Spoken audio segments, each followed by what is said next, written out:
Terrible refs, terrible special teams. Ginger Man couldn't save us. On the bright side, the NFC South is being super polite by being an atrocity and waiting for the Saints to get their act together. Thomas, hit that intro. I miss you, Latavius. Yo, what up? It's Deontay Harris with the New Orleans Saints. Y'all Saints Happy Hour podcast? Yeah. No bueno, not good. Y'all Saints takes. It's just awful. And I think it's because the drinks that y'all be drinking be having y'all a little woozy and y'all be forgetting like what team y'all talking about or something. I don't know what it is, but we gotta figure something out because it's bad. Let's regroup, reassess, and just be better, you know? All love. What else isn't very good? You're ball carrying, Deontay. All right, everybody. Welcome to another edition of Saints Happy Hour podcast. We are live on Twitch. If you aren't, follow us on Twitch and remember to subscribe to Saints Happy Hour wherever you get your podcast. Smash that like button on YouTube. Also, become an annual patron at patreon.com/Saints Happy Hour and get 2 months for free. And by the way, we have a limited edition Boys Are Back Cup as a gift for any new annual patrons at any level. Thanks to AG Gaines 88 and Time Sivas for subbing with Twitch Prime for the first time. Thanks to Hatchet John 13 for 200 bits. We are doing a MVP contest for people who watch and donate or subscribe during the live stream. Anyone who donates during the show each week gets entered into a drawing at the end of the season for Saints Happy Hour and a Smoke Monday t-shirt. The person who donates the most each week gets entered into our drawing to win 2 Saints game tickets for 2023. And the person who donates the most each week gets to have a 30-second video of themselves giving their Saints hot take played the following week. One last week. What are we drinking? I'm drinking Gatorade because I had stomach flu. Awesome. Talk. Cookie Duka won last week, Andrew. Okay, thank you. I'm still on the Crystal Head. Cook Dookie. A little vodka. Crystal Head. The skeleton. Oh, right. Bottle thing. Yeah, still doing that. What about you, Kevin? Still drinking Uncle Nearest. Uncle Nearest. I am drinking. Actually, I finally got my hands on, thanks to Nikolai. He finally got me a 4-pack of the beer that Andrew just stole at the live show and took all for himself. You like it's good, right? This is, yes. Oh, no, this is probably my favorite one that Nikolai's made so far. This is like a Hefeweizen. I think he said he made it with Mayhaw juice. I don't even know. Ooh. Is that a fruit? Is that? I don't think I've ever had a Mayhaw before. Anyway, it's like got an dark golden amber color. But it is, it's probably my favorite one that he's made so far. That's good. Kevin's also eating. Maybe we should ask Kevin what he's eating. Yeah, I feel like you say that every time you try one of Nikolai's beers. You're like, oh yeah, this time I really mean it. Well, he's making the beer. Maybe he's getting better. He's getting better at it as he goes. And Dave's really wants it. Well, this is my favorite. But I will say I was a big fan of Tears of the Falcon. Thanks to Biloxi Blues for 100 bits and and I don't know if or 500 bits. You guys are the best. I don't know. I don't know if I would say that the Tabasco one that he made was like almost like kitschy. Like there's no way you could have drink more than one of those Tabasco beers. Like that certainly wasn't my favorite. The Tabasco one was too spicy. Too spicy. Yeah, I liked it, but I know what you mean. Like I couldn't drink like 3 of them. You know, it's kind of like one. I couldn't drink more than one of them. Speaking of not spicy at all, the Saints special teams and the refs. They were horrible yesterday. Let's start with the special teams continuing to be an outright atrocity. Kevin, I'm worried that they gave Darren, the special teams coach, like Rizzy, they gave him like extra duties, like he's like the game manager or something on this game day or whatever. I think they need to bump him down. Like he's got like one too many responsibilities He's like me when I tried to do the audio and video and everything for this podcast. It was like one too many things to handle, and it was a bad idea. Yeah, 2 things is one too many things to handle for you. That's right. I did opine yesterday that he That's an underrated joke. that I might have felt good with you back there lining up to catch some kicks, bad arm and all. So it's not he's fumbling. Yeah. It's not that he has trouble catching the punt. It's just But I don't know. I kind of feel like you have experience that when you need to hold on to something, you're holding on to it for dear life because you got the one good arm. I got damn. And somebody's going to need You to got that job? to pry it out of your cold dead arm. That's right. Yeah, so just lower him down the depth chart. I don't know who you put in his place, but Maybe Jesus Christ, Rashid man, worse than Shaheed. this. Just an idea. Here we go. Maybe Rashid Shaheed. I heard he broke some records. Dude, how about this? How about they bring back Jarris Bird and he can just fair catch it? Or maybe, football. Probably. I mean, look, you've got a tight end on that you got a tight end on that practice squad of yours, or I mean, I think you still have a tight end on that practice squad. I mean, the team doesn't seem to be able to pay attention to what's going on with their practice squad as of late, but maybe call up that tight end you drafted and use him for that. Thank you, Butteridge, for the bits. Since you've got another tight end that's already injured, I don't know. I'm just throwing out ideas here. How about just don't fumble the freaking punt? Like Dave, the refereeing is horrible, and like since 2019, no team in the NFL has had more 10 penalties games called against them than the Saints, and no team has had fewer games in which their opponent is called for less than 10. Thomas, play the X-File. You know what? I'll do it. The X-Files music. It's a conspiracy.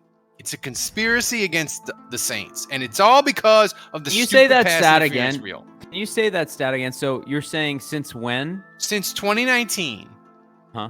no team has had more 10 penalty games than the Saints, and no team has had fewer 10 penalty games by their opponent than the Saints. The second one is more concerning to me because the first one you could make the argument. It could just be bad coaching. Or they're a poorly team. coached team.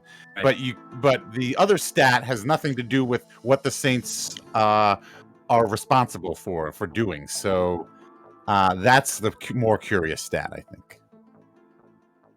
I mean, the pass and the penalty against Honey Badger was horrific, and even Honey Badger, in a very low-key way, said so. Thomas, play the clip of Honey Badger talking about the penalty. Tyron, on that, what was your vantage point of that penalty that was called in that drive on you? Vantage point, he was there. I don't think I touched him in his face. Yeah, I don't think I touched him. I know I didn't. But, the call was made. You got to live with it. Even after that, I thought we continue to fight. I line up with this defense any day. It's a nice jacket he's got on there. I'm glad you mentioned it. It said Celine on it. Is that a brand? Is that like a Celine Dion? Does she have her own brand? A strong jacket. Do they sell men's clothing where he got that jacket from? Jesus. Dave. I don't know about that. But I mean, I think that I hate to bitch about officiating, but I feel like the Saints really do get the short end of the stick. Required by law. Yeah, no, I mean, I don't even think there's anything to talk about here anymore about this. It's just like it really now it's just a question of how are the refs going to screw us next week against Seattle. I mean, I feel like that should start to be a segment on the show. We should start taking predictions on how the refs will screw the Saints. Will it be a pass interference, a phantom roughing the passer? It's like instead of star of the week, I tell you what, you should just be which Saints player is going to be victimized by a horrific call. We should just do that instead of player of the week because it's a given that it's happening every week. DraftKings, I need to check my DraftKings app. I got to see if that's like an option to bet on in the app. How many penalties? You'd be a millionaire. You would be a freaking millionaire if every week you picked bogus call against the Saints. You would be rich. No, I feel like this week in particular, like I don't remember who it was. And maybe I'm wrong, but I thought I saw like one or two, like even like national media accounts that were even acknowledging that the referees that the Saints got screwed. And even people were like, Dave, I hate the Saints, you but they kind got of allowed like, yeah, the Saints didn't really get screwed. Don't you? I feel like Ralph and I, we complain about the officiating a lot, and you're always telling us we're kind of crazy. No, I mean this is BS, and you know, the one at the goal line, the pass at the goal line with the face mask and the no call. I mean, that should have.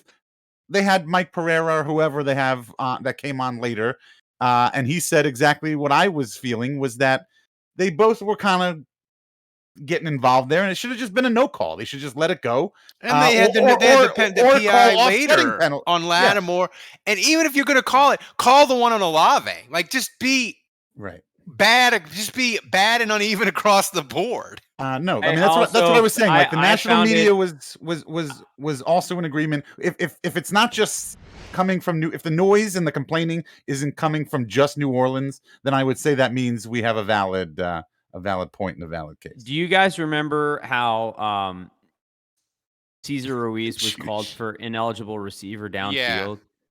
Yeah. So I want to Thomas, you don't have this clip, do you, of the Vikings' first touchdown? Do you happen to have that loaded? Nope. You don't. Okay. Yeah. If you go back and look at their first touchdown, which happened on 3rd and goal from the 15, Pete Werner gets wiped out by a blocker about 7 yards downfield. And they didn't call an eligible receiver downfield. So I mean, and you know, the Ruiz call was maybe like 4 plays later. Unbelievable. So,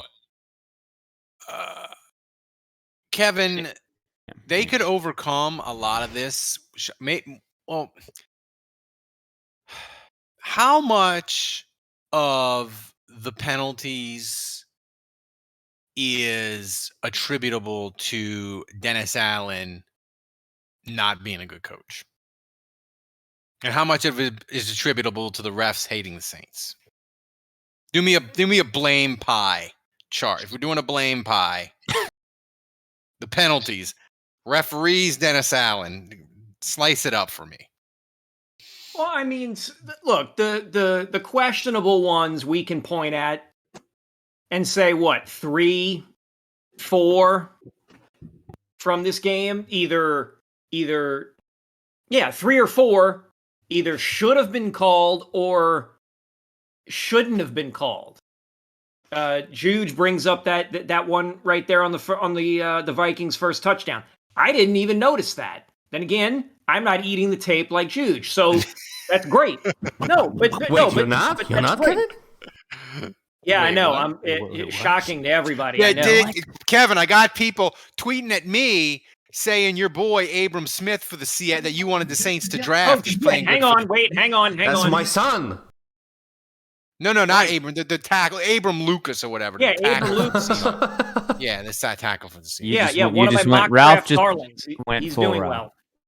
Ralph ne peut pas dire le nom de quelqu'un correctement. Correct. But I would say you give the referees probably 20% of the pie. You give the coaching maybe 30 to 40%, and then the players on the field can get the rest. Wow. That's boring. I wanted you either to blame the refs or Dennis Allen. Blaming the players is not fun at all. Well, I'm sorry. Well, speaking of fun, though. By the way, just going back to what Andrew said earlier about when he was talking about how the Saints, Ruiz got flagged for illegal blocker downfield, but the Vikings didn't 4 plays earlier. That goes along perfectly with Ralph, the stat that you threw out earlier. Yes, the Saints may take penalties, and that, you know, Ruiz was guilty. He was an illegal blocker downfield. But what we said earlier, it's the fact that calls aren't made in favor of the Saints, and that's the perfect example. You know, they did it 4 plays earlier against Pete Werner, no call. That's more suspicious than calling a penalty against Ruiz. How about that long punt return? No block in the back? Yeah. You guys remember that one? Block in the back's all over the place. I mean, that was freaking ridiculous. So now we got to talk. Juge, I have a question about that play, the Vikings' first touchdown. So it was what, 71 on the Vikings? Yeah, I'm guessing Pete Warner's number 20. I don't know what number it was, but if you see Pete Warner, and Pete Warner gets pancaked on the play. I mean, he goes I flying. believe it is 70. That's an offensive lineman like 7 yards downfield. Yeah, 71 is the left tackle for the Vikings. And yeah, he doesn't even touch his defender. He sort of just taps him, runs by him, and then bowls right into Pete Warner. Are we sure he's not eligible? Yeah, I mean, he's a left tackle. He's not eligible. Well, Zach Strief was a left tackle who was eligible. But he would be playing as an extra lineman on the, his alignment was as an extra sixth offensive lineman on the edge. And they would have announced it. He was playing as a tight end. I'm saying left as in Kirk Cousins left. So that is left tackle. That's left tackle. Yeah. Tackle. Okay, I didn't know if it was looking at it the other way. Sorry. But so that's a great segue. The guy and then runs forward like 5 or 6 yards and just bowls over Pete Warner. That is illegal. Well, so when the ball is released, if you can go back, if you're watching the play, Kevin, when the ball comes out, so they start at the 15. Yeah. What yard line is he at when the ball leaves Kirk Cousins' hand? Yeah. Oh God, he is. I mean, wait a minute. If the no, because I'm trying to. I want to make sure I got the. All right, so it's at the 15. Yeah, this is good podcasting. No, he's at the. No. He's maybe a few yards ahead of the line of scrimmage by the time the ball's released. So the bottom line is, it was a. Bottom line is screw the refs. It's a screw the refs.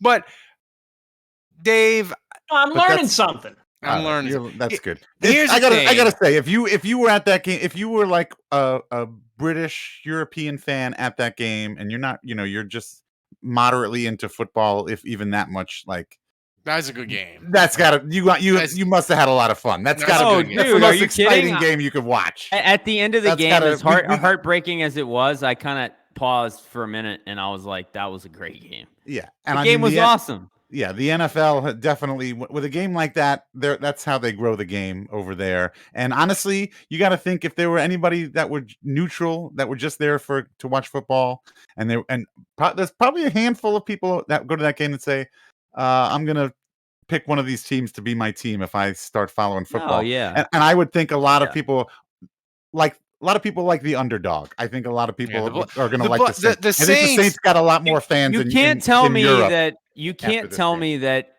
even if you are disgusted by how that game finished, which I think we all are, for we're diehard Saints fans. Right. Lutz making that 60-yard kick, goosebumps that I immediately I was felt. like, that's a I was horrible going nuts. decision, I was Dennis like, Allen. What are 60, you doing? Unbelievable. I was going nuts. And then on the other side of that, Andy Dalton throws a freaking dime down the field. Olave makes that catch with 24 seconds left. Are you kidding me? Yeah. And he almost made another great catch to get his feet in that would have made the kick closer. Yeah. But that's a good segue. It's a good segue, Andy, because Andy Dalton was adequate. Call me Andy. Dave made a video to take a victory lap about Andy Dalton. Thomas, play Dave's. Very good. Play Dave's video. Wait, now this is from August 14th. So I had a couple people in my DM 14, saying, like, hey, you think Andy Dalton should start over Jameis Winston? No, I do not think that. Like, let's chill out on one drive being enough to, say that this guy should be starting. He chose poorly. Well, I'm gonna beg to differ, Andrew. I'm gonna say what I know Ralph, prisoner of the moment, Malbro, is thinking, is just too afraid to say. But Andy Dalton is our guy. He's our freaking guy. Okay, what? Andy Dalton is the guy. You know what? Forget Jameis Winston.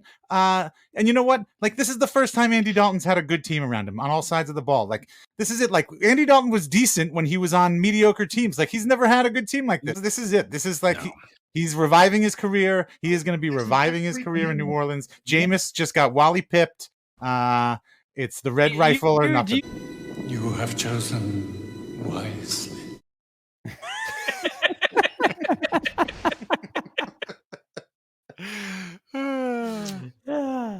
Right side. Power. Right side.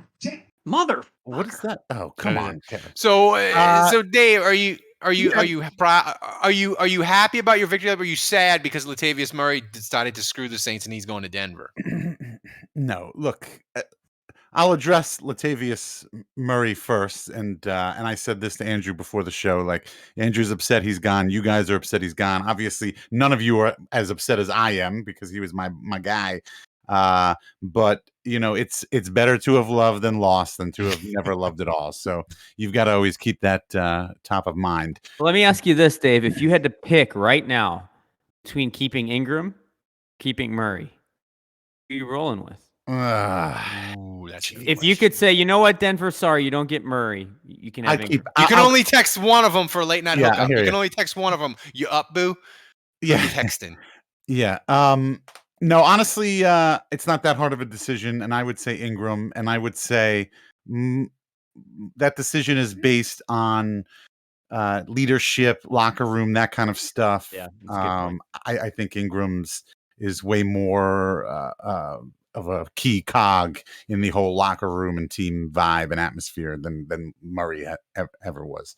But as far as Andy Dalton, look, I'm not saying Andy Dalton is going to go on to have incredible success, but I do think that he is right now a healthy Andy Dalton is significantly better than an injured Jameis Winston. I don't know what the status of Jameis Winston's injury is going to be. I know what's his face head coach Dennis Allen today said that they're not going to make a decision. If for some reason again, this whole back situation, this seems like a significant thing that would require time to heal, and doesn't seem like it's an injury that you're going to just sit out a week and come back. But regardless, even if he was healthy, I don't know. I think Andy Dalton has shown that he can just kind of run the offense better. I think he just gets rid of the football quicker. And look, he was never a bad quarterback. Again, I really do believe that he was stuck in Cincinnati. He was stuck in a kind of football purgatory, and never had a real chance with a real good team. And again, I know, Ralph, you said, well, he was on the.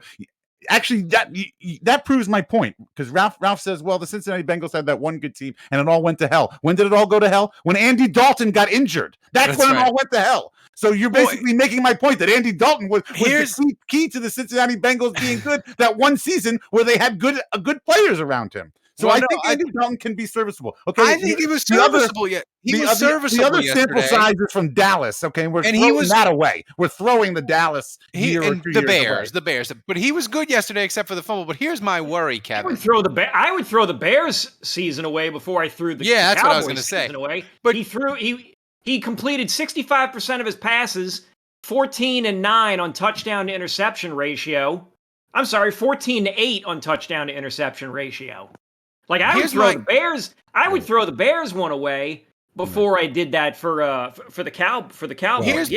Here's my question, Kevin, and this is what concerns me with Andy Dalton is if you look at it, for a backup quarterback, he's not besides bad. The fumble yesterday, I don't know that he can play any better than he played yesterday. So that's my concern. Like, what if yesterday's like as good as it gets for us with Andy Dalton? Okay. So 20 of 28, 236 yards, 1 touchdown. I would take that. With this defense, you could win 11 games with that. I would easily take no interceptions. No interceptions. If he tamps down on if he tamps down on the fumble, I'm fine with that. 236, I'm 20 of 28. Clock, like getting rid of the ball quick. Knowing to hand off but what if that's his best? What if his regular game is like 16 of 28 for 220 and a pick and a touchdown? I don't think this is his best. I think he can play better. And you know why I think he can play better? He didn't have Michael Thomas. If you get Michael Thomas in there, Kamara either. Yeah, I mean, you're missing 2 of your guys. Kamara is always a good safety outlet if you ever get in trouble. Michael Thomas is always shorthanded and always runs, the slant route when you need it. I don't think. I think what we saw is, I would say that's your regular Andy Dalton. I want to go back to a question that Ralph asked about: is it Dennis Allen or is it the refs? And I just feel like every move that Dennis Allen is making is the wrong one. And I want to go back to a couple things. First of all, Latavius Murray.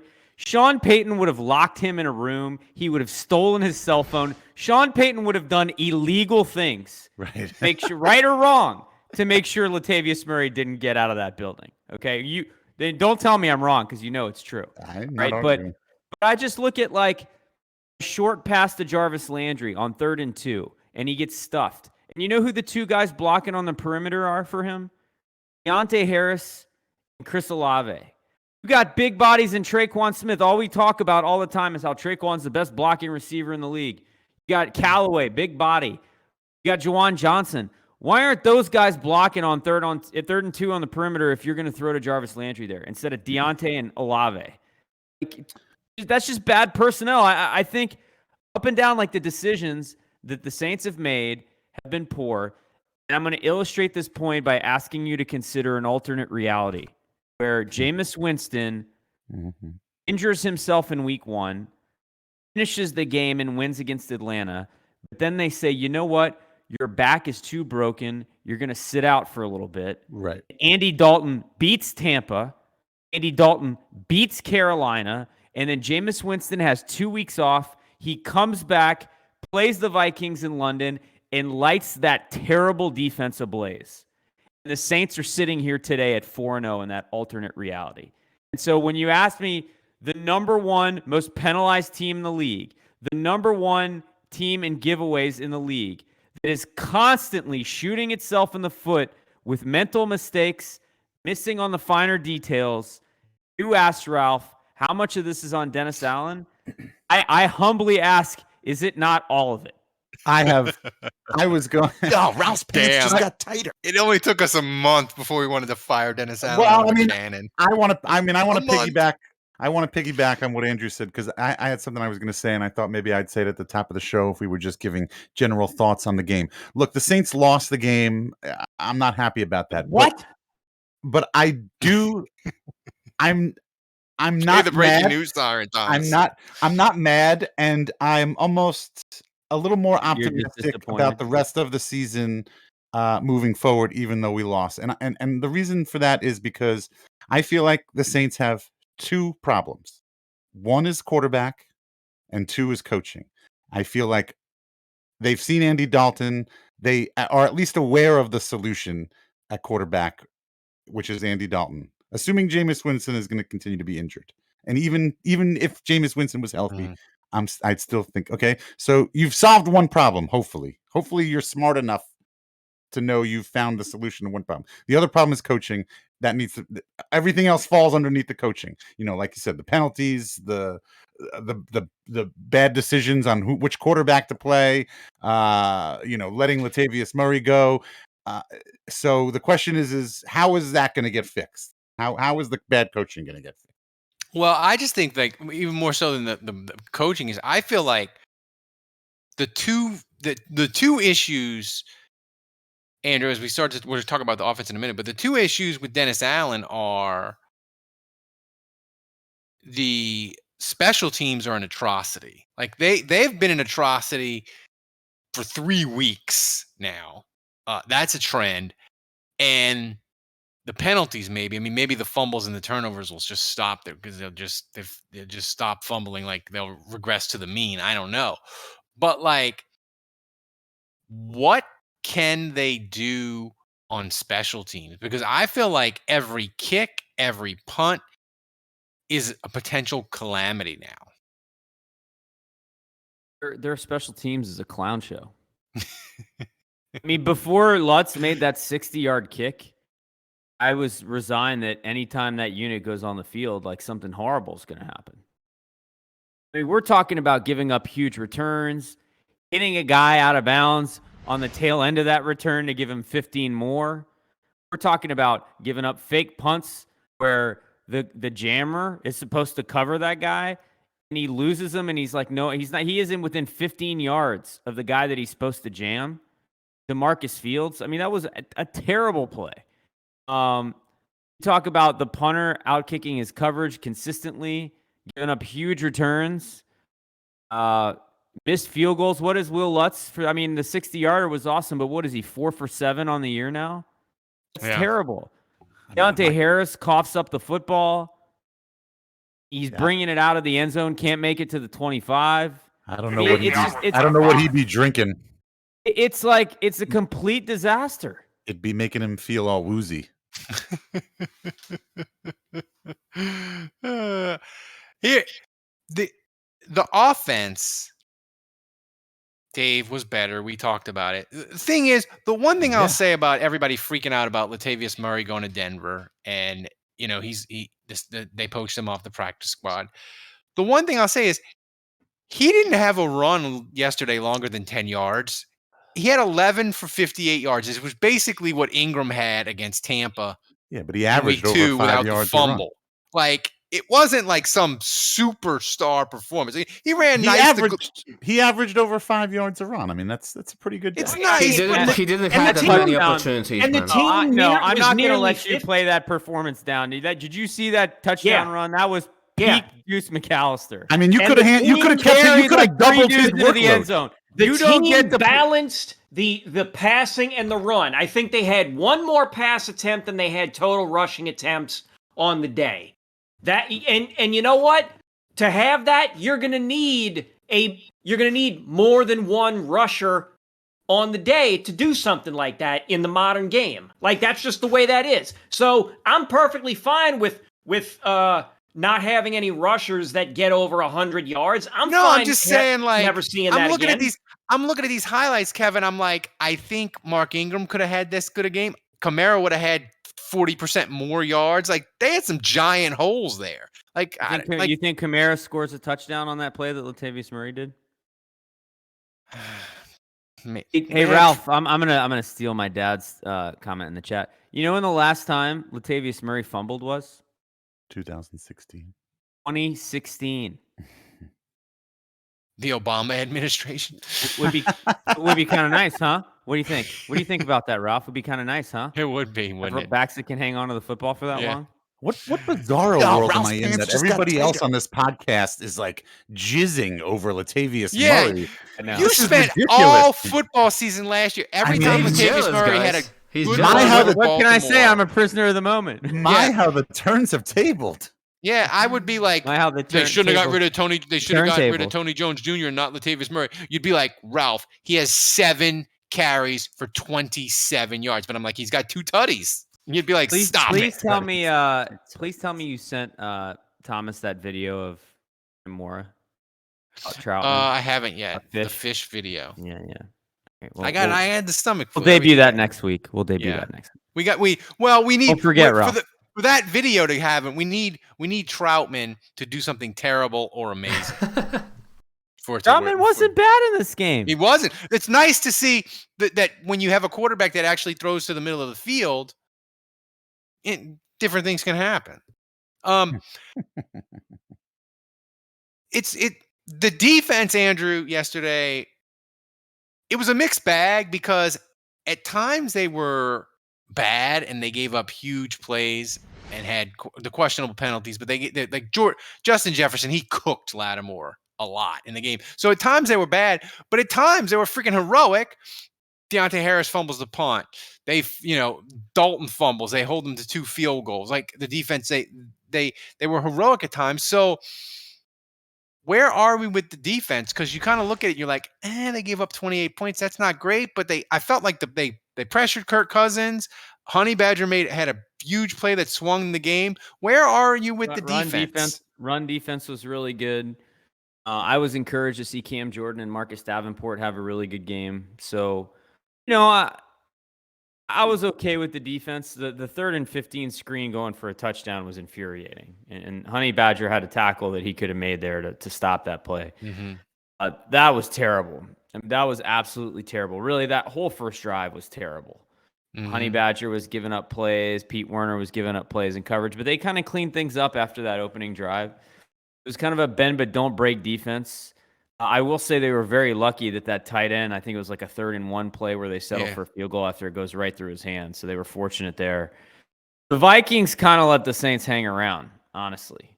And we were fortunate to almost steal that game. There's another one with Justin Jefferson throws slightly behind him and he drops it in the end zone. That could have been a touchdown. So I feel like there was opportunities for the Vikings to bury this game. And they didn't take advantage of it, and they kind of let the Saints hang around. And they're fortunate because a lot of times when you let teams hang around like that, that's how you lose. How many times have we seen the Saints do that? Yeah. I immediately go to the Giants game last year where the Saints had them dead to rights and they let them hang around, and then boom, 2 big plays at the end, 2 touchdowns in the fourth quarter, and the Saints gagged the game up. So, this is the worst 3-1 team in the league. I would say the Giants are worse. The Vikings are pretty explosive, though. I mean, the Giants are 3-1. Yes, they are. Yeah, they beat the Bears. Jefferson and Thielen are a pretty impressive tandem, especially Jefferson. I mean, he's a stud, and he definitely had Lattimore's number in this game. Go Tigers! I thought the Saints did a good job stopping the run. So, like you said, Ralph, mixed bag. But giving up that long pass to Jefferson to set up the game-winning field goal was a killer, which we're just seeing here. Yeah, that one. And the Laviska Shenault thing last week, it's like, the defense is playing well, but there's like a couple times a game where they just give up a huge explosive play with bad tackling. So the defense isn't immune from this either, which is kind of like these mental mistakes that creep up here and there, and it's a microcosm of the whole team. Well, I'll tell you, I don't think this is a hot take, but I mean, I think our defense is mediocre. Like it's just, I wouldn't say mediocre. I would say no. I think they're mediocre. I think they are just mediocre. I really do. I think they're pretty good. I think they're pretty good, but I mean, they're in that. They gave up 25 points to the Vikings, and you're sitting here telling me it should have been more. They're in that, Andrew. They're in that 10 to 16 range on defense, which is pretty good. Not me. I think they're in the 16 to 20 range. I don't even know what metric you want to base this on. If you base it on advanced statistics, they're exactly what you say, Dave. They're like, if the chart that I saw today, they were like right at the midline, like 16. I mean, a lot of people, the media would use average yards given up per game. I think the real thing you should use is just points allowed per game. Kevin, I'm sure, could probably look that up if he goes to that website. He could probably pull up all the. Let's not forget that a lot of the points they've given up are turnovers, fumble sixes, and turnovers deep in their own territory. Well, I mean, but I just they're not as they're capable. They're capable of playing I'll say lockdown. They are capable of shutting down any team on any given Sunday. Well, the thing is, though, Dave, I will give that to them. They could go up against the best offense, shut them down, and I would be like, yeah, I could see that. Like I believe that. The defense they're playing now, we'd have murdered people to have a defense like this in 2014, 15, and 16 with Breeze, right? But with the offense they currently have, this defense ain't good enough. Like, right. And I think that's the point. Well, that was where I was going with this. Was you're right? Like we have a good defense. I don't think they're as great as we all thought they. I think statistically they're really not as good as we feel they are, but they are not good enough to win football games. Well, last year.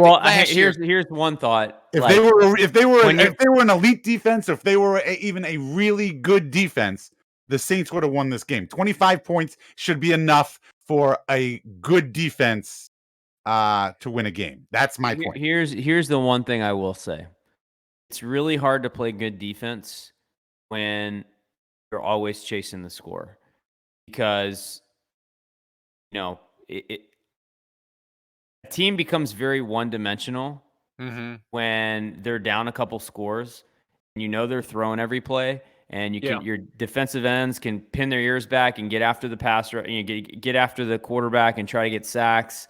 The secondary can start to gamble on throws, dropping coverage because they know you're trying to get vertical, you're trying to get chunk plays, and so you can start to get turnovers. And it's a lot more difficult to get takeaways when you're down by 10 points because your offense hasn't scored 3 quarters into the game. And that's been happening. The Saints have been down multiple scores in the third quarter of every single game this season. So I blame the offense for that. They're not scoring.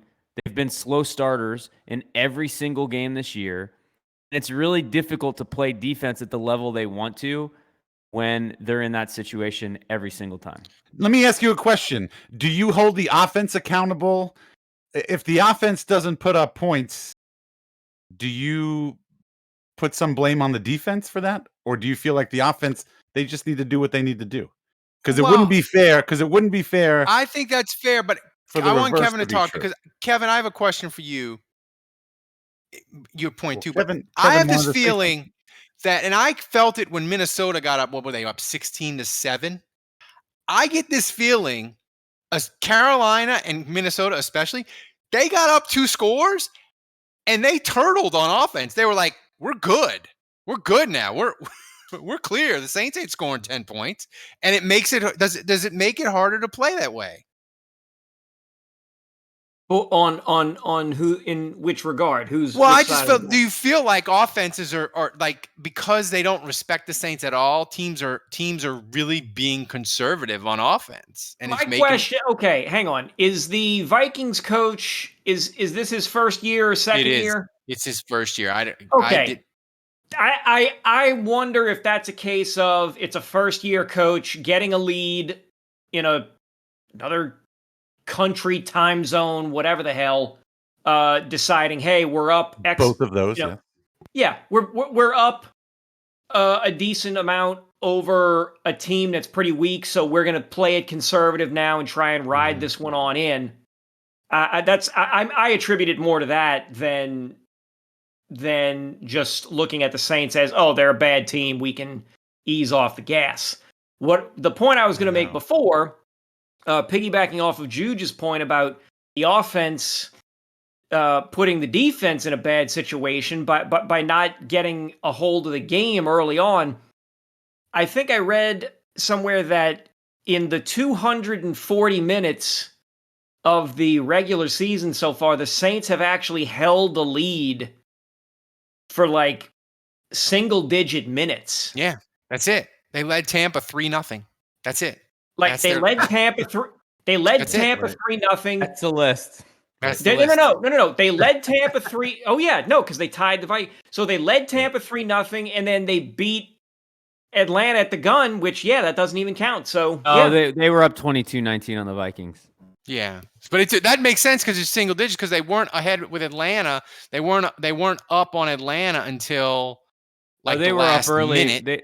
They were up on Atlanta early. They had that. That's right. They were up 7-0. I don't know.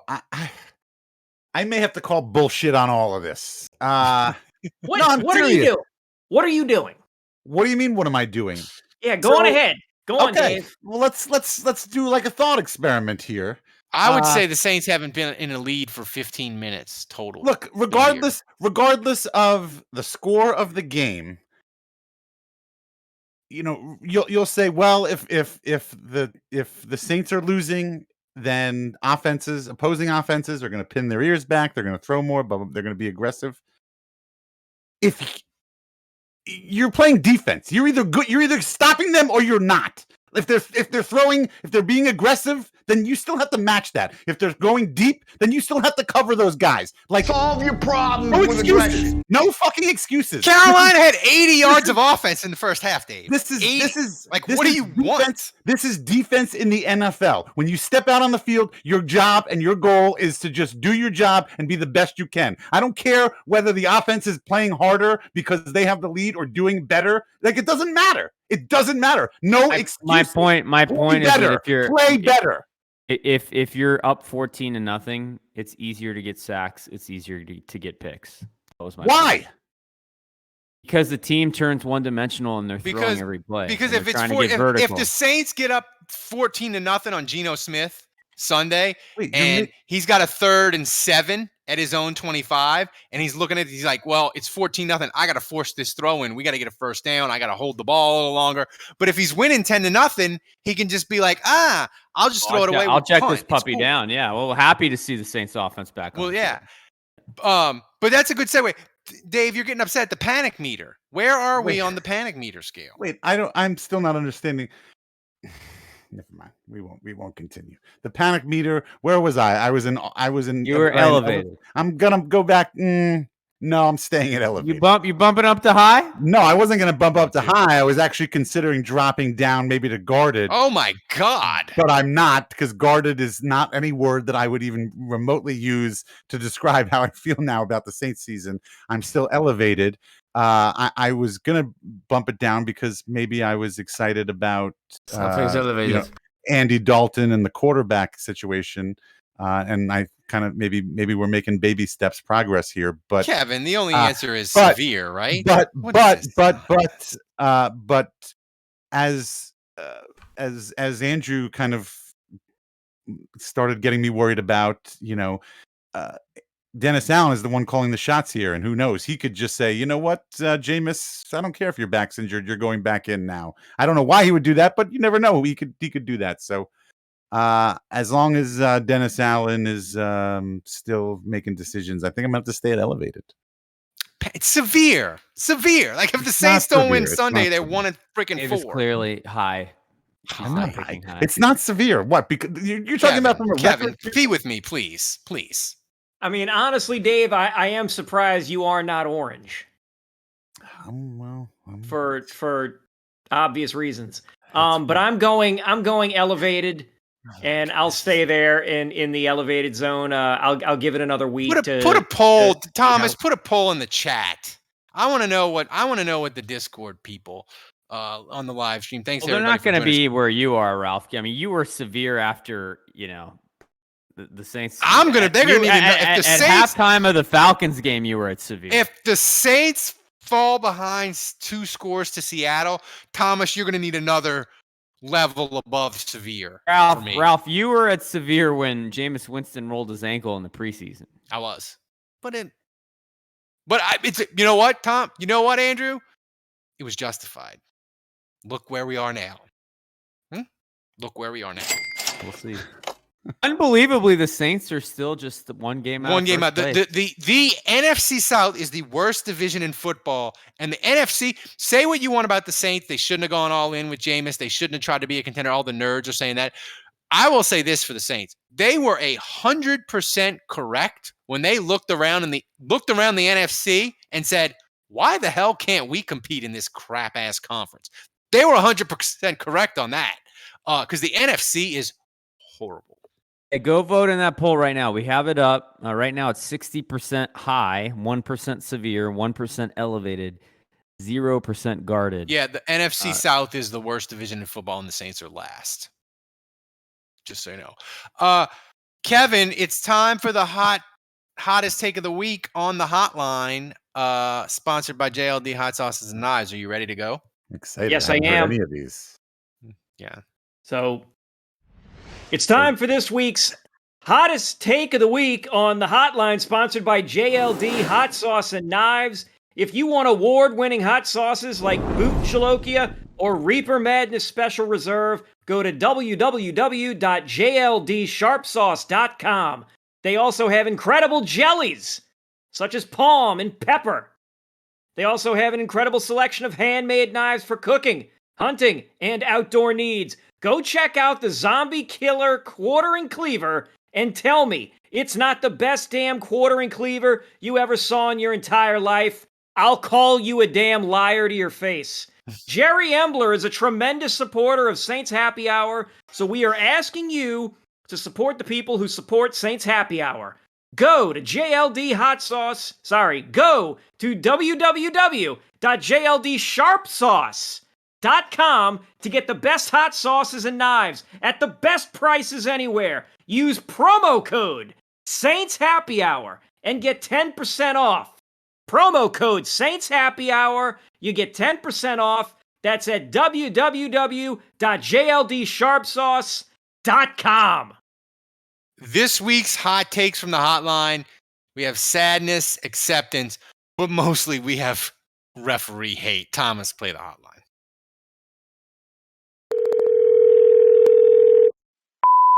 It's time for this week's hottest takes from the Saints Happy Hour Hotline. Hey guys, I just wanted to say I love the show first off, but they woke me up for this bullshit this early, man, and I am not happy about it. I just don't understand how you can have such bad luck on every fucking part of the team. I mean, it's unreal. You would think that if God was real, then maybe our luck would turn around at some point, but I don't know. Anyway, I love the show, guys. Y'all have a good one. Hey guys, how's it going? I'm the bag of money that Vegas is handing over to the refs here after the game. I'm trying to be a little quiet because they're going to come get me soon. I thought you fans would want to know that I overheard some of these refs talking. Apparently, the Vikings coaching staff did a lot of sexual favors for them. I mean, really Oh sick my stuff. God, it's getting weird. You know, and I'm banned from the internet. That I am a changed bag, and pun intended, I guess, guys. But anyway, I thought you could get that message over to your coaching staff because they're going to have to up their game with these refs. Anyway, I think they're coming for me. So good luck next week. Hello, lads. I'm calling you from London, England, about that game we had down there with the Vikings and the Saints down there in Tottenham Stadium. I'll tell you what, the Saints were a little bit more competitive than I thought they were going to be, but the result was still the same. Shit. Michael Totally Caine turned out is to a be Saints complete fan? shit. And you know the worst part of that whole thing is at the end of the day, those boys are going to be last in the NFC South because you've got the Buccaneers at the top, you've got the Falcons in the second, Carolina, whether they win or lose, are going to be in third, and our boys are going to be shit. They're going to be at the bottom. This team's gone completely tits up. They're awful. It's terrible. I can't even believe I'm even thinking about these boys right now. It's making me so mad to think about it. They came to London, came all the way over here, pissed me off. Makes me so mad. Piece of shit. I can't believe it. Guys, it's Adam Radio Wolf calling you from Maryland. Hey, Listen, guys, he's I'm back this season. Love the show. Love everything. Yeah. It's going to be a long season. I'm coming down for the Bengals game. Peace out. Who dat? What up, fellas? This is Astro Frank. I just want to let you know, these motherfuckers gonna kill me for this goddamn season over with. I can't take this shit. This may or may not be a hot take, but Latavius Murray right now is the best back we've had all season. I mean, granted, Kamara's been hurt, but he is looking nice. He's hitting these. I mean, You mean the best back offensive the line Denver doing an Broncos excellent job have? giving him some nice holes, but looking nice. So I just watched this travesty of a game. I'm absolutely certain that the NFL has told the referees that do the Saints games to just don't even worry about repercussions. Just make the calls necessary to ensure that the Saints get screwed in the worst way possible. The defense played their ass off. They did make some mistakes, but they certainly played well enough to win. They played their hearts out. The offense did enough. The Saints should have won this game, and the referees this, and that's all I have to say about that. Hey, you know what's funny? I remember when everybody was being cocky, saying, "Oh, this is going to be the Falcons' peak moment of the season." Well, it turns out that game was the peak of the Saints season. It's going to be a great year. Hey, yo, Chef Referee, what you going to cook up next for us? Yeah, the lame stream sports media needs to call out these bad fucking calls. This is beyond ridiculous and totally noticeable. This is bullshit. Miss Gale, get on that line and yell at him. As always, love you guys. Who dat? We've reached the point in the program where people are demanding Miss Gale take action. That was great. I love that. Ralph, one thing we haven't mentioned yet on a positive note is that your UDFA son, Lewis Kidd, got in his first game. That's right. I don't know if you saw this. I tweeted this. But the Saints offensive personnel on the Taysom Hill touchdown run was hilarious. Dude, it was seven offensive linemen. It was 7 offensive linemen and 3 tight ends and Taysom Hill. That was the personnel. No receivers, no running backs. It was the jumbo package of the century. It was amazing. But Lewis Kidd was in the game. It was the first time he's ever gotten in, and Taysom Hill scored a touchdown. So, starting today, The Saints score 100% of the time when Lewis Kidd is on the field. They Congratulations. need to run that jumbo package for Taysom, like on a 4th and 1 from like midfield, but have Taysom throw to one of the tight ends. Because if you line up with you mean to Lewis Kidd? Yeah, like if you had a package with like 7 offensive linemen, 3 tight ends, and Taysom, the whole world is like they're running Taysom off tackle. That's when you hit him for the big play. Now the tight end might drop it, and then we hate it. But I'm telling you, Pete Carmichael, he's setting it up to get weird later in the year. So, Thomas, hit the music for the finger gun so we can get the questions. So what? So before that play, they have to announce both offensive linemen as eligible? Yeah. I guess so.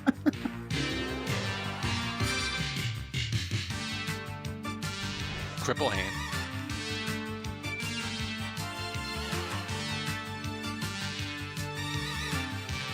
I hope the questions are still going to stay fun and not get super angry. Actually, before what's his face Thomas gives out the first official question, my buddy Brad did text me earlier today and asked me. Thank you, Hatchet John. 100 bits. I hate when you interrupt. That I wanted to ask you guys. I figured you would know, or Kevin could look it up. When was he wanted to know? Brad wanted to know when was the last time the Saints started 1-5, because that's looking very likely. Ooh.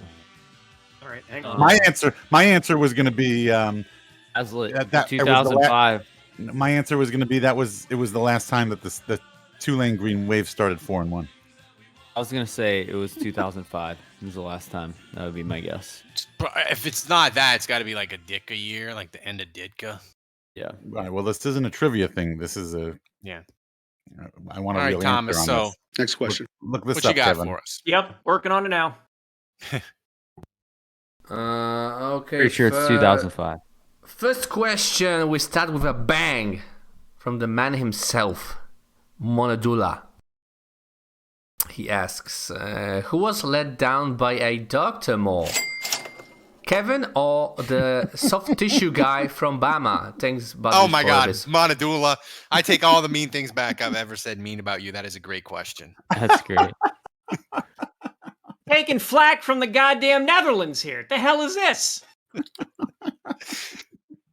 Unbelievable. Tongue! So Kevin, who is it? Are you who's been let down by doctors more? You or the Saints? Me. Me. The answer is me. The answer is me. You're such a martyr, Kevin.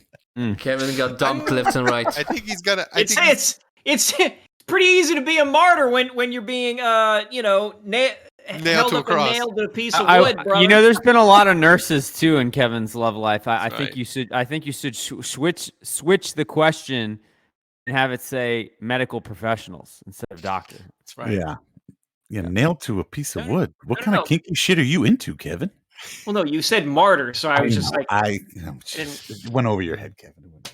No, and it wasn't 2005. Yeah, so we're still searching. I do like that, Ralph. That is really on brand and on point. That you have a fat head of Matt Rhea, the guy from Alabama. I have a fat head of Matt Rio. I have a fat head of Latavius Murray. We miss you. And I have a He's fat already head wearing Ginger. wearing a Broncos jersey. It's crazy. Yeah, I have a fat head of Andy Dalton too. Ginger. You know what? I don't know. We could be looking at this all wrong. Did Marcus Davenport and Peyton Turner both play this game? They did. They both played. You could make an argument that this guy is working his magic. This guy is without soft tissue guy, it'd really be screwed. Yeah, he's a healer. He's got the magic touch. I think we're looking at this the whole wrong way. I think he's a freaking. I think he might be Jesus brought back to earth. I believe it's 1999, guys. Oh. What's your panic level? Ditka. This is high, severe. I'm so disappointed in you people. Just really. Why? Because you need to be panicked. Oh, hi. Oh, I thought this was okay. It's not in order there. Well, it's higher than what Dave said.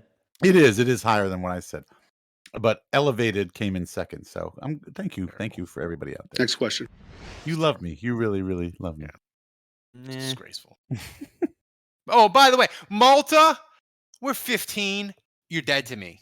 You're dead to me. Fuck you, Andre George. We're gonna keep going with the questions. I do want to talk about the Tulane game though. After we're done with this. Yeah, we got to talk about the Tulane game. Me and Tulane, Dave, if they don't win 9 games, they should run roughshod through that conference. Never wrong, just early. So Dave, let's do that. Let's talk about the No. Next question. Hey, next you know who's question. in the top 25? It's not Boundary Tulane. said no Tulane. It's not Tulane. It's Go Tigers. 1995, the Saints started 0-5 and 1-6. Tulane didn't shit the bed against USM. No. Next question. We'll talk about it later. I got all kinds of stories. Next question. Next question from Badrich. If Lions cut Jared Goff next off season, would you sign him? Yes, 100%. Oh my times yes. God. Yes. Yes. I'm lightheaded. Yes. I'm woozy. Come on, Dave. Another number one pick. Oh my God. That is stupid. I would. You want to know why? Because we don't have a goddamn first round draft pick to draft one. So as of now, yes, I would take Jared Goff. Yeah, I see alternative Jameis Winston. Exactly. I'm exactly. In. I am in. Look how quickly I just turned those frowns Jared upside Goff. down. Yeah, you're all coming to my side now, aren't you? I'd rather run with Gardner Minshew. No, you would not. That is you're just being hyperbolic, and you don't even believe that. That is absolute bullshit. You would. Have you seen that man's facial hair? I think Kevin believes that with all his heart. So, choo choo. Next question. Jared Goff train. Oh my God. Next question from Bayou Bedouin. He asks, why was Jameis not medically fit for the Vikings game, but fit enough 1 week after breaking his back? What was the hesitation on letting him heal? Yeah, look, I tweeted about this, and I just want to say, hindsight's 2020. I think the Saints kind of got in a position where they were like, well, he finished the Falcons game and he played better after he broke his back. So if he could do that on the heels of injury, medicine is not a science. Yeah. So I think it's just, he could obviously throw the ball. I mean, we saw him do that physically. So it just becomes a question of how effective can he be with the injury. And at the end of the Atlanta game, he was very effective. So I don't really blame Jameis for shooting it up and saying, I can go, coach. And I don't really blame the Saints for playing him and hoping for the best. But when you bench him after 2 weeks and he's not playing against Minnesota, to me, and again, I tweet about this, I feel like that's an admission that you made a mistake. Now, it's better to admit you made the mistake and pull him now than continue to play Jameis, right, in a compromised state and watch him continue to fail. But I feel like the Saints, and again, this goes back to the decision-making, kind of that alternate reality where Andy Dalton would have made you 3-0 by beating Tampa I think and beating Carolina. The fairness there is, I think the Saints saying, hey, he played great after the back injury against Atlanta, he can play against Tampa. I think that's the total defensible thing. Right. He gets the second game, but he doesn't get the third Tampa game. Like, that was defensible. Third game. Playing him in Carolina was not defensible, and losing to Carolina is inexcusable because Matt Rule's not going to be the coach of Carolina after Halloween. Correct. The Saints have 2 problems. One of them is quarterback. The second one is their coaching. Yeah. Hopefully they fixed one. Maybe they can fix the other. They lost Sean Payton and Drew Brees. It's almost like Jameis Winston was their fourth choice at quarterback. Interesting thought. Yeah. Next question. By the way, I wanted to say that. I saw Drew's comments about how there's a lot that good quarterbacks have to. He just took a baseball bat to Jameis Winston. Okay, I just wanted to make sure we were all on the same page. That was shots fired directly at Jameis Winston's head. Baseball bat to Jameis Winston. Oh, Drew Brees came out with these comments, and he was like, I didn't hear this. Tell me. Oh, he was like, to be a good quarterback, there's a lot of things that goes on pre-snap, blah, blah, blah. It was like, yes. You'd have to find the quote. Kevin will pull up the quote. It was specific to Jameis Winston. No, it wasn't specific. No, but wink, what- wink. Yeah, Right, you know, exactly. Not nod. It was totally. I'm glad I remember that. Yeah. Thomas, what's the next question? Okay, final question of the show from Saints Rabbit. He asks, at what point does Dennis Allen's future as the Saints head coach outweigh friendships and he has to start cleaning house? Okay, I actually have an answer. I don't for even this. want people fired. I have an answer Damn. for this. There's only a few friendships that matter in that building. That's the friendships between Dennis Lauscha, Mickey Loomis, Greg Bensel, and Gail Benson. I think everybody outside of that, you're dispensable. You were those four indispensable. They're not going anywhere outside of that. Whether you're front office and or coaching staff, I think you're. Andrew, it's no fun to talk coaching staff changes the first week of October. But here we are. But here we are. If it goes really badly and the Saints give the Eagles like a top 5 pick, would Dennis Allen, would he rip up this staff? At the very least, I think for you to not fall on the sword, you're going to have to blame someone else. You know, I feel like fans are going to want their pound of flesh, and I feel like Jameis Winston is the perfect sacrificial lamb to give up. And maybe Pete Carmichael. Jameis Winston is the perfect sacrificial lamb to give up and just start Andy Dalton. Oh wait, what else? I was just about to say something else too. Shit. Tulane, Dave. We could talk about me and you at the Tulane game. Wait, Keep it to like 90 seconds. People don't want to hear. No. Wait. Oh shit. 30. What the hell was that? 30. What were we just talking about? People getting fired. And the coaches? Yeah. Keep up, Dave. Shit. Just No, forget move it along. No. So me and Dave. Why is that got quality us- so terrible? It does not sound like that on my phone. Dave just went from elevated to high. Now, So now Dave I'm going got to me think of it. tickets It's not to even the going to be Tulane that. game. All right, Tulane, U of H. I didn't get you paid. Friday. I mean, you paid for most. You of got it. them for me though. They're nice Well- tickets in the Tulane section. Well, yeah, you got to sit. And we went to the game. But my little man Max, he got the stomach bug and threw up everywhere. He went full exorcist, huh? He went full exorcist. He threw up all over the stadium. By the way, thank you to the Tulane students that were sitting next to. They were really nice. No. Even though Max was throwing up everywhere, Melissa and Brandy, they were super nice, and they got us water and everything. So I don't think they were students. But first, they don't. first You don't of think they all, were? No. I don't think any Tulane students were at the Houston game other than There are ones no that students in worked, Tulane. Except for the football team ones and that the work band. for them. Yeah, exactly. Ralph. Yeah, no. That means they were older than college, right? Ralph might have thrown. Yes, Ralph might have thrown up on a woman. The woman was wearing a Harvard hat and a Harvard shirt. She was a hater. She knew the band though. She got him water. Oh, yeah. Okay. All right. Anyway, I don't know. That was weird. But yeah, poor Max. I felt bad. He was looking forward to it all day, going to the Tulane game. Linda Blair head spun around 360. Yeah, I feel bad. So Ralph had to leave at halftime. But yeah, but I traveled with the Tulane football team just for fun, not even for work. And we flew into Houston. We had a good time. I got a tour of the Houston facilities. They're joining the Big 12. They're joining the Big 12 next year. That's so like fucking every illegal.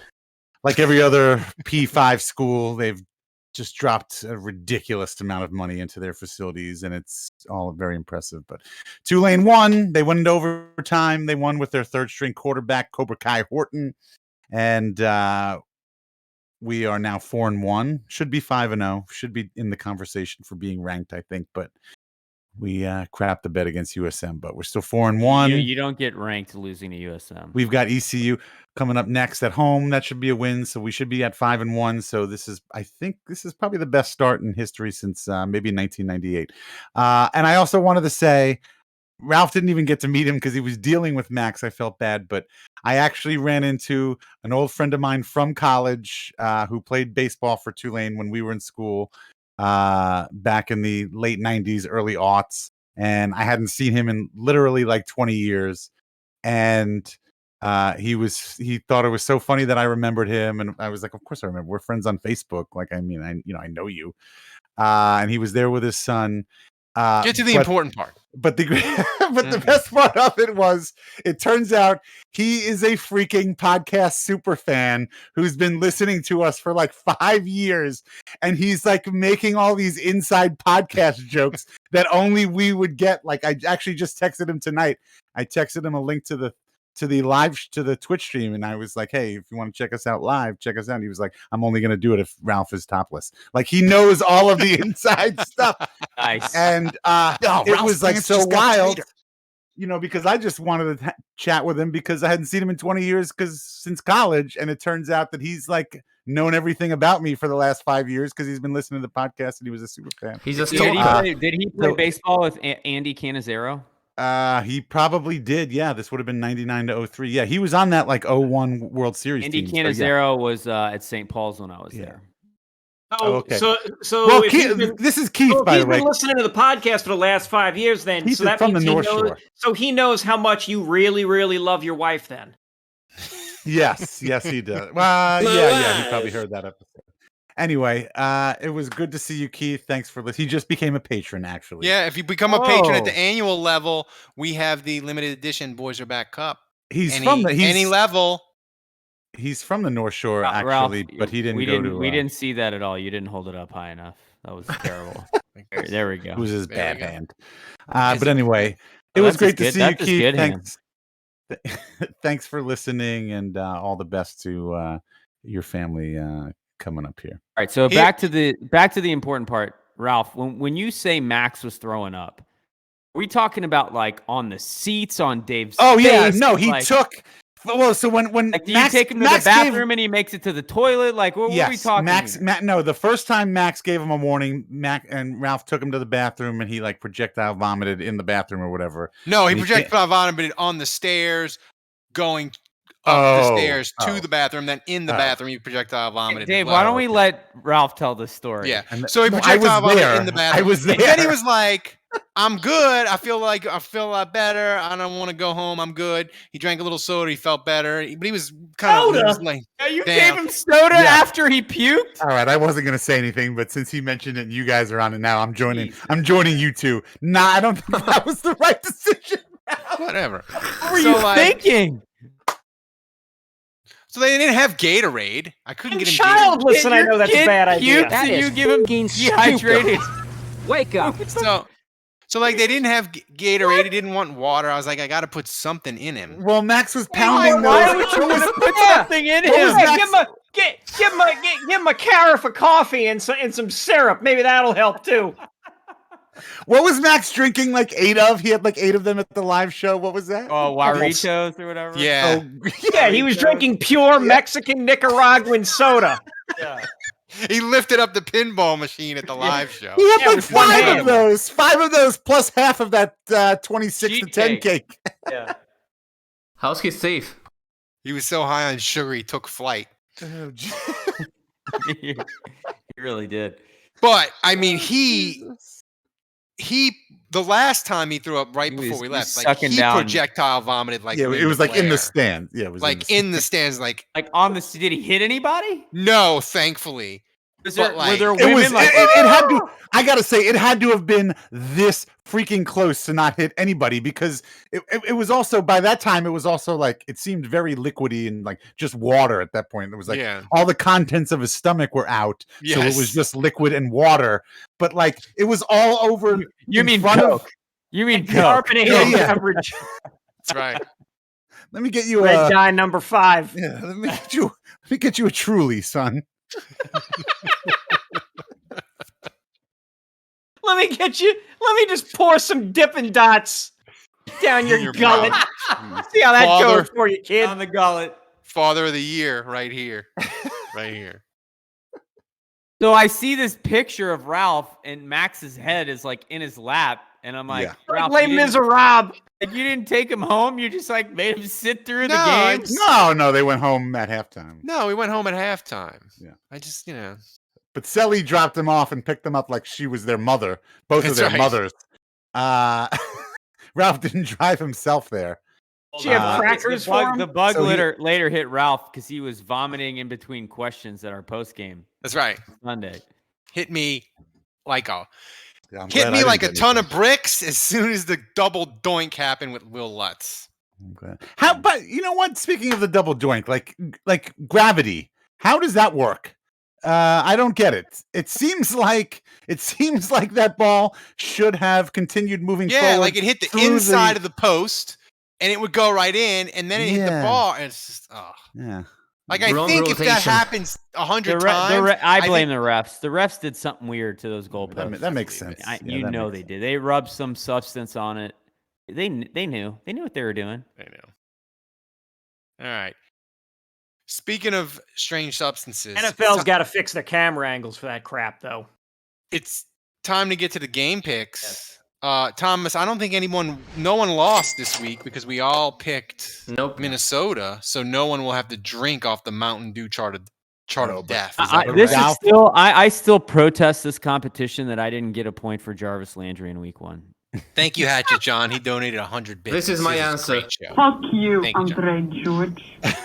Don't take any crap from Andrew, Thomas. So, Ralph, I was ahead of everybody, but Ralph is now tied with me because he locked in his pick. Yep. So he got double and he points. was the only one to lock the game, so he got 3 points instead of 1. Okay. He had 1 point before. Okay. But he only has 1 lock left. Right. This season. That's right. One, can I use it right now? lock left. You can use 13 it if you want more weeks. Yeah. Well, I think if you get Ralph. the lock correct, it should be like the replay challenge. Like when you lock it in and you're right, you get to keep it. Yeah, but that's if you get both of them correct. Like you've already blown, you got one wrong already. You're talking to prisoner of the moment, Ralph. Okay, Ralph. Right. Like if Ralph was ever given any decision between taking something immediately or failed the marshmallow test is what you're saying. Right, yeah, and yes, exactly. That's right. That's a perfect right. Not everybody's going to get jam that it right in my mouth. But it's true. Yes. Tomas, check the timestamp on that one. Wash it down with some Coke. Tomas, check the timestamp on this. All right. Am I ready to go here? Yeah. Are you? I don't know. Are you? So, I do have a little bit of hope. I got to say, the Saints are only 1 game out. I'm hoping that Dennis Allen can help them turn a corner here. I feel like Andy Dalton is going to start again. He played pretty well. I think Seattle's defense is a calamity. Be able to move the football, hopefully score some points. Hopefully Michael Thomas and Alvin Kamara can come back. I'm going to go Saints 27, Seahawks 24. I think a little home cooking. The Saints are going to win in the Dome. I was also very pleased to see Cam Jordan. I feel like he goes through these lulls where he doesn't play that well for a little bit, and then he kind of bounces back, and we saw him bounce back in a big way on Sunday against the Vikings. I think he picks up on that.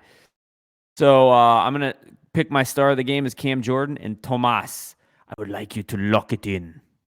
Oh!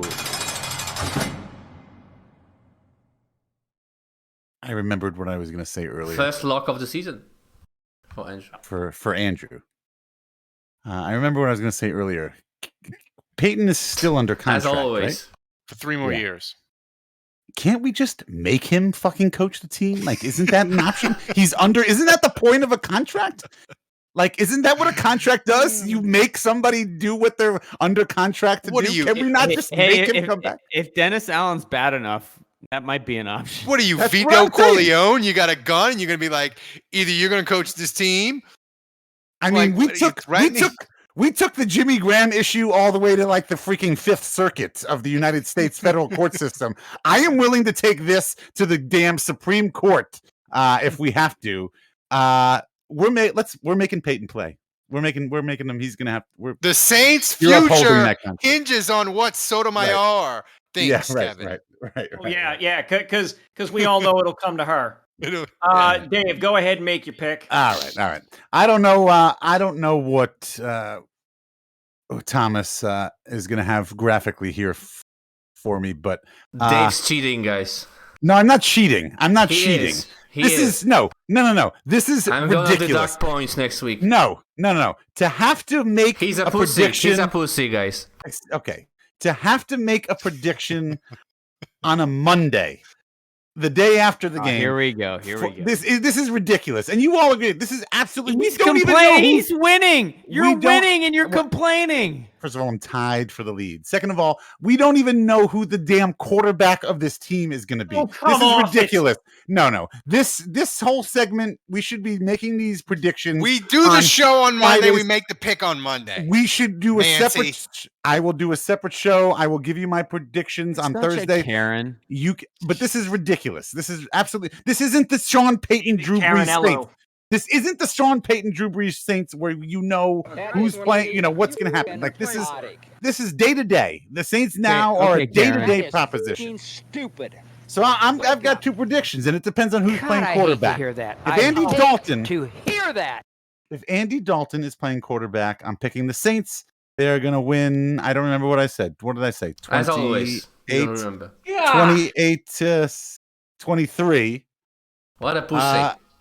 And the star of the game was good. I don't remember what I said. No, who's the star of the game? God, man, have it written down. Demario Davis. That's right. But if Jameis Winston is playing quarterback, the Saints are going to lose. And the score, I don't remember what I said. The score was going to be 20. Here we go. He's got it. This is great. Good job, Thomas. Put the other middle score finger, Tomas. The score was going to be it was going to be low. Yeah, 24 to 17. Seahawks. And the turd of the game was going to be I'm going to deduct the points. Paulson Adebo. For making me work at this. No, this is ridiculous. Yeah, so Thomas, I just want to say I'd like to change it. If it's 74 degrees outside, even though it's an indoor stadium, I'd like to pick the Saints. But if it's 73, then I want to pick the Seahawks. Yeah, have like 5 possibilities, man. Yeah. I'm gonna have like Pete 5 Carroll mentions the Twin Towers. I want to pick the Seahawks. If he doesn't, if he says that 9/11 was an inside job, then it's like coding. It's like coding, you know. Come on. You have to acknowledge that I have some this is ridiculous. Who's going to be the quarterback of the Saints on Sunday? Who is going to be the quarterback? Do you know? I think it'll be Andy Dalton. Yeah. I'm sorry. What? It'll be Andy Dalton. Think. Okay, Dave, you act like you got money on this pick or something. Jesus. Unbelievable. Oh no, Dave. What happens if you're wrong? You're gonna have to drink. Oh, what a tragedy. Yeah, Thomas. Dave Cariello gonna have to drink. I feel like he closet. He didn't give you an answer, a straight answer. So I think Dave just. Yeah, I'm gonna deduct points, man. Just deduct points. Yeah. No, we're not. Like that. What? Stop! Because there's nothing on the books that says anything about deducting points. You can't make up the rules as you go. Yeah, you can. You are right there. No, you are giving an just made 2 picks. You keep it up, and we're gonna make you go back to Olave Garden. No, you're just if the Saints win, I'm gonna say you pick the Seahawks, man. If they lose, I'm gonna say you pick the Saints. That's what I'm gonna do. Don't take crap off of anybody. That's not how this works. All right. My pick is this. And you know how else this doesn't work? I'm making 2 picks. It doesn't work that way either. You literally picked both outcomes. No, I didn't. Yes, I picked one outcome. It just depends on who's playing quarterback. This is the Vanilla Ice on in that one interview where he goes, no, my song is totally different. Theirs goes dun dun dun dun dun dun dun. Mine goes dun dun dun dun dun dun dun. No. I have one pick. I have one pick that I'm going to be locked in. We don't know what it's going to be. Yeah, you never said to lock it in. No. One of my 2 picks is going to be locked in as my pick. We just don't know which one it is until Dennis Allen says which person is playing quarterback. Because I'm sorry, it's kind of a big deal and it's kind of an important position. So I'm not a coward like Dave, so I'm just going to make one pick right now. But here's the thing, and this made everybody mad on Twitter. Geno Smith for the Seahawks is having the season we wished Jameis Winston was having. Geno Smith's the best quarterback the Saints have played all year. Like he's like number 1 or number 2 rated quarterback by any statistic you want to do. QBR, quarterback rating. Like he's been incredible. Future league MVP. Yeah, he's been incredible. Is it possible that the Seahawks got the better quarterback by trading Russell Wilson? Yeah, no, I don't know if they got the better quarterback, but Pete Carroll was 100% correct to sell Russell Wilson at his peak. Sell high. Here's the thing. Very Belichickian of him. I'm worried that the Saints were in the season of hell. I'm very concerned about it. And the season of hell, it goes in different ways. It's not the same thing every week. I think this week, the defense is going to fail the Saints because Seattle's defense is terrible. So the Saints are going to score 25 to 35 points because Seattle's defense is that bad. They gave up 45 to Jared Goff and the Detroit, and Detroit didn't even have two of their main receivers. And they give up 165 on the ground. Like, the Saints should score points. Hopefully, I don't know. the Saints If you look at Dave's one of Dave's 7 predictions, he thinks the Saints will be scoring 17 points. Yeah. Dave, so we're gonna open a new channel. Dave does mock score predictions. So I was new mocks come out every Monday. I predict the Seahawks win 34-31, and my turn of the game is a little bit of a stretch because it's not one person, but I do think it's fair. The run defense is going to be He's also cheating. The run defense is going to be Two cheaters in the middle, guys.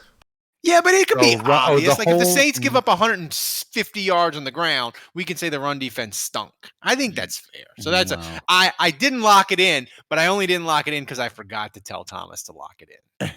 So you would have shot your wad 5 weeks in. Tremendous. That's right.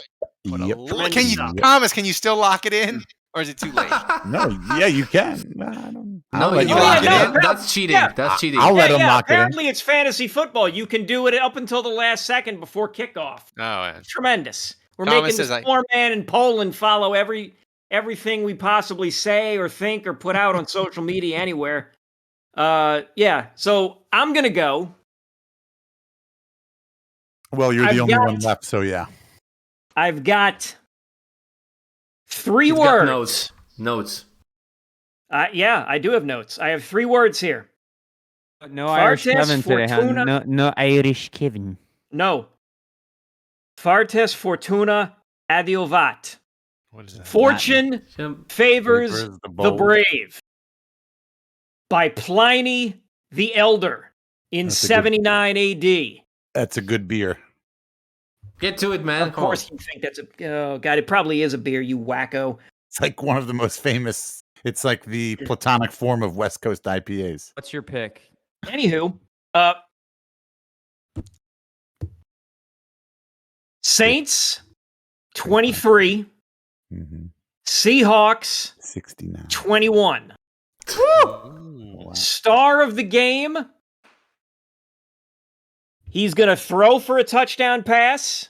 Kevin's not a pussy. He's gonna run for a touchdown pass. Taysom Hill. And he's gonna catch a touchdown pass.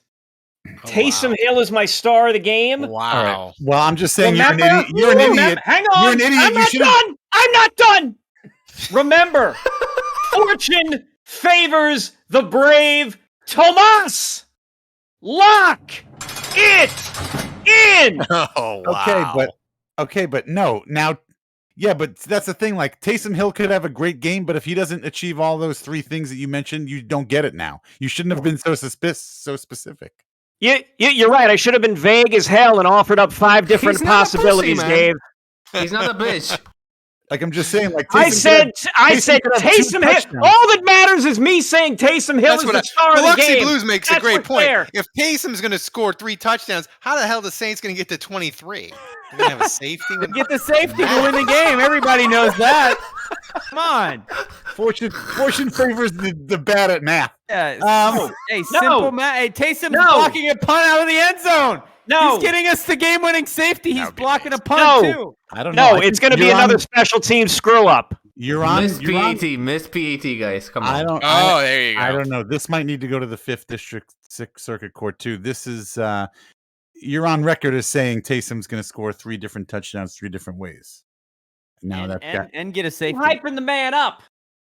Well, I got balls, Dave. I'm locking it in. You're out here like, well, if it's this, if it's that, you know. Column A, a little bit of column B.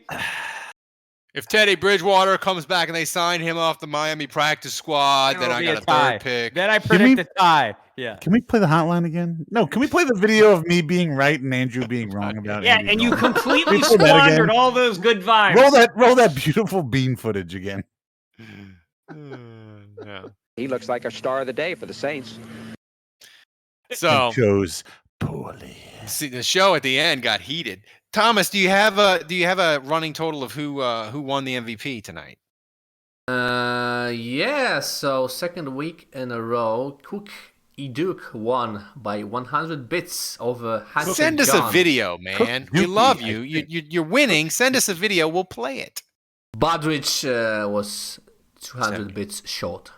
Ooh, God, that hurts, Budrich. Oh God. Thanks to I want to give out a special shout out to Butteridge. In my compromised state yesterday, where I was barely functional, Andrew took a minute to get on the spaces, and Butteridge really helped me out at the beginning because I was struggling. So thanks, Butteridge. Was it coming out of both holes or just the one? No, just the mouth. Just the That's mouth. It wasn't coming out of both ends, Dave. Thanks for that. Thanks. Yeah. Thanks for that. Appreciate But that. thanks to everybody who joined us on the live stream. And by the way, whatever happens with the Saints season, if they fix it, if it still goes bad, you're gonna need us. You're gonna need us. We are gonna be here every freaking day, every Monday on the Big Show. We're not going anywhere. We'll just make more jokes. We'll drink more booze. It'll be fine. But other people, they'll stop and whatever. We're gonna be here. We're gonna be here because we're not going anywhere. We're committed to the Saints and we're committed to you guys. So we're not going anywhere. Why we're so the number one and you're gonna podcast need in us. the state of Louisiana. That's right. We're the best. We're not going anywhere. We're the best podcast in the state What's of up with Louisiana. the plaques? What's up with the plaques? Are we getting the plaques? I was disappointed. I can put the plaque here and I can have the fatheads there. I thought we were all getting copies of the plaque. Yeah, you still are. I gotta text Raymond and see what's up. Oh, okay. Come on, Raymond. So thanks to everybody for joining us in the live stream. Thanks to Dave, Andrew, Kevin. Thanks to Thomas, the best producer in the freaking world. He's waking up in the middle of the night in Poland, putting it all together, making sure Dave's video runs right of Dave doing a victory dance, all the highlights, all the stuff. Thomas does it all. He's freaking amazing. And remember, predictions. yeah, he did it. He had a Dave made him bend over backwards for the predictions. It's terrible. But remember, kids, if you're going to support a Saints podcast, you should support the one that wins awards. Until next week, the bar is closed. Line of the Elder.